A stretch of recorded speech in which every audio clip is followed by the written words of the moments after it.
Je suis le docteur Michèle Scheffler, je suis de formation gynéco-obstétricienne. Principalement, je pratique la gynécologie médicale. Alors, quels sont les bénéfices non contraceptifs des contraceptions? Les contraceptifs peuvent avoir des effets secondaires, nous le savons. Le plus souvent, on s'attache aux bénéfices péjoratifs, qui sont donc des effets secondaires ennuyeux. Mais au fur et à mesure du temps, on s'est aperçu que certains contraceptifs avaient également des effets bénéfiques, voire pour certains même thérapeutiques. Et l'information sur les bénéfices non contraceptifs de la contraception fait à part entière partie de l'information éclairée que doit recevoir la patiente pour faire un choix de contraception, au même titre que la connaissance des effets indésirables. Alors, dans un premier temps, nous allons parler des contraceptions œstroprogestatives. Les bénéfices de la contraception œstroprogestative sont les mêmes, quel que soit le mode d'administration, oral, vaginal ou transdermique. Et ils résultent de la mise au repos des ovaires et des effets de ces hormones sur l'endomètre. Dans un premier temps, nous allons nous attacher à parler des contraceptions œstroprogestatives et de leurs bénéfices en termes de cancer. Et tout d'abord, le cancer sur l'ovaire. Nous savons qu'il y a un effet protecteur de la contraception œstroprogestative sur le cancer de l'ovaire et également sur le cancer de l'endomètre, avec des risques relatifs autour de 0,7. Cette protection est corrélée de façon positive à la durée d'utilisation de la contraception œstroprogestative et persiste au-delà de 30 ans après l'arrêt de la contraception œstroprogestative.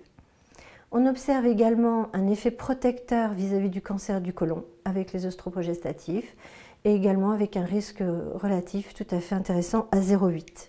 La recommandation est donc la suivante. Il est recommandé de donner l'information de l'impact protecteur pour le cancer de l'endomètre, le cancer de l'ovaire et le cancer du côlon dans les réponses que le praticien apporte au questionnement des patientes concernant justement le risque de cancer qu'il y aurait en lien avec la contraception œstroprogestative. Et il s'agit d'un grade A. Concernant la contraception œstroprogestative et les troubles de règles et troubles du cycle, la contraception œstroprogestative réduit le volume des ménorrhagies fonctionnelles par les effets de sa composante progestative. Elle a aussi un impact bénéfique sur les dysménorrhées et sur le syndrome prémenstruel. Ainsi, il est recommandé de proposer une contraception œstroprogestative chez les patientes qui désirent une contraception et qui souffrent de ménorrhagie, de dysménorrhée et de syndrome prémenstruel, après évaluation clinique bien sûr de ces pathologies et en l'absence de contre-indication à la contraception œstroprogestative. Concernant l'endométriose, cette pathologie a déjà été évoquée l'année dernière et donc nous allons reprendre les recommandations qui avaient déjà été mentionnées. En effet, la contraception œstroprogestative a un effet protecteur sur l'initiation de cette pathologie. En cas d'endométriose douloureuse, la contraception œstroprogestative en prise cyclique réduit singulièrement la dyspareunie, les dysménorrhées et les douleurs pelviennes chroniques. Et elle permet également de réduire le risque de récidive à long terme des endométriomes opérés. Ainsi, la contraception œstroprogestative est recommandée en première intention dans la prise en charge médicamenteuse de l'endométriose douloureuse. En l'absence de souhait de grossesse, il est recommandé de prescrire un traitement hormonal post-opératoire afin de réduire le risque de récidive douloureuse de l'endométriose et d'améliorer la qualité de vie de la patiente. Troisième recommandation, la contraception œstroprogestative est indiquée pour prévenir le risque de récidive des endométriomes opérés. Concernant toujours l'endométriose, il est recommandé de poursuivre la contraception œstroprogestative tant que la tolérance est bonne et qu'il n'y a pas de désir de grossesse. En cas de dysménorrhée, le schéma de prescription de la contraception œstroprogestative en continu doit être privilégié. Enfin, en raison de risques thromboemboliques que vous connaissez liés à ce type de contraception, il est recommandé de suivre bien sûr les règles de bonne pratique concernant l'usage de la contraception œstroprogestative. Concernant les tumeurs bénignes et les pathologies de l'utérus bénignes, la contraception œstroprogestative protège du risque de développer une dystrophie fibrokystique et des fibroadénomes mammaires. De même, une diminution de l'incidence des fibromes a été décrite chez les utilisatrices d'œstroprogestatifs. Ces effets protecteurs sont corrélés à la durée d'utilisation. Ainsi, les pathologies bénignes du sein et de l'utérus ne sont pas en soi une indication aux œstroprogestatifs qui ne sont pas contre-indiqués non plus en l'absence d'atypie, sous réserve d'une évaluation de la balance bénéfice-risque individuelle. Dans le cas de l'hyperandrogénie, la contraception œstroprogestative a une efficacité clinique certaine sur les manifestations cliniques de l'hyperandrogénie et qui varie en fonction du progestatif utilisé dans cette contraception.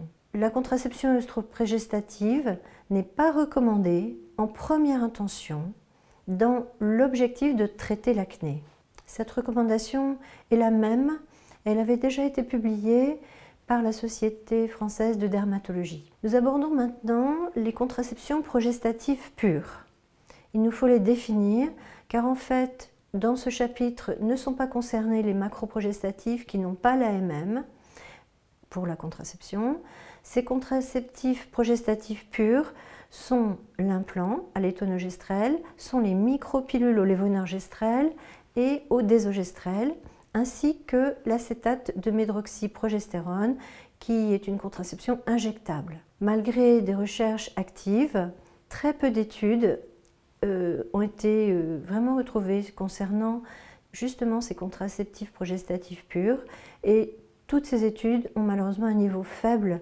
Donc il nous a été difficile d'extraire des recommandations concernant les contraceptions progestatives pures. Concernant l'endométriose, ces 3 types de progestatifs purs sont efficaces sur la douleur de l'endométriose avec un niveau de preuve moyen. Ainsi, la recommandation concernant ces contraceptions progestatives pures et l'endométriose est: en l'absence de désir de grossesse, les contraceptions progestatives pures peuvent être proposées en seconde intention dans la prise en charge de l'endométriose douloureuse lorsqu'il y a une contre-indication aux œstroprogestatifs. Concernant les fibromes, il n'y a pas d'études évaluant la contraception progestative pure dans le traitement médical des fibromes. On a simplement remarqué que le risque de fibrome est moindre chez les utilisatrices d'acétate de médroxyprogestérone, surtout lorsque c'est en longue durée. Donc, concernant ces contraceptions et ménorrhagie et métrorragie fonctionnelle, il n'y a actuellement pas d'études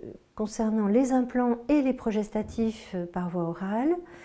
Nous avons simplement 2 études avec le DMPA avec un niveau de preuve très faible à 4 pour les ménorrhagies. Par contre, il y a de nombreuses études sur le profil hémorragique des patientes et l'anémie qui en découle, sous progestatif pur, mais il n'y a pas d'études sur l'action préventive ou thérapeutique de ces progestatifs concernant ménorrhagie et métrorragie. Concernant les dysménorrhées, l'implant à l'étonogestrel et la contraception au désogestrel continue diminuerait les douleurs pelviennes à type de dysménorrhée. Et pour l'implant, ce sont les douleurs pelviennes chroniques qui seraient diminuées. Notre recommandation: les effets bénéfiques non contraceptifs des contraceptifs progestatifs purs sont peu évidents. Il n'y a que peu d'études et leur niveau de preuve est faible. Surtout, il n'est guère possible de déterminer à l'avance quelle patiente pourrait éventuellement bénéficier de ces contraceptifs progestatifs. La réaction à ceux-ci, et notamment les hémorragies, pouvant être contraires à celles recherchées. Il n'est donc pas recommandé de choisir une contraception progestative pure en première intention dans le contexte de ces effets, de la recherche de ces effets bénéfiques. La prescription d'une contraception progestative pure relève d'un choix opéré en seconde intention face à la contre-indication d'une contraception œstroprogestative. Un petit mot sur les spermicides. Il n'y a pas d'argument dans la littérature qui permettent de recommander l'usage des spermicides comme contraceptifs, diminuant le risque d'infections sexuellement transmissibles. Concernant le stérilet au lévonorgestrel à la progestérone, la plupart des études ont évalué ce stérilet au lévonorgestrel pour son action thérapeutique. Il a une efficacité marquée dans le traitement des ménorrhagies et dans la prévention de l'anémie. Notre recommandation concernant le stérilet à la progestérone est qu'il est recommandé pour son action contraceptive ainsi que pour ses effets bénéfiques sur les ménorragies et les dysménorrhées qui doivent être explorés préalablement à la prescription. Celle-ci demeure dépendante du choix éclairé de la patiente. Concernant les stérilets à la progestérone et l'endométriose. En l'absence de désir de grossesse, l'usage d'un stérilet au lévonorgestrel est recommandé en première intention, au même titre que la contraception œstroprogestative, après intervention chirurgicale sur une endométriose douloureuse. Concernant les stérilets au cuivre et le cancer de l'endomètre, plusieurs publications ont révélé une association protectrice du DIU au cuivre vis-à-vis du cancer de l'endomètre, avec un odds ratio intéressant à 0,39. Cette diminution du risque est corrélée à la durée d'utilisation du stérilet au cuivre et nous n'en connaissons pas les mécanismes. Alors concernant le stérilet au cuivre et le cancer du col de l'utérus, de nombreuses études ont été retrouvées concernant cette amélioration du risque de cancer avec un effet protecteur de l'utilisation du stérilet au cuivre pour prévenir donc le cancer du col de l'utérus.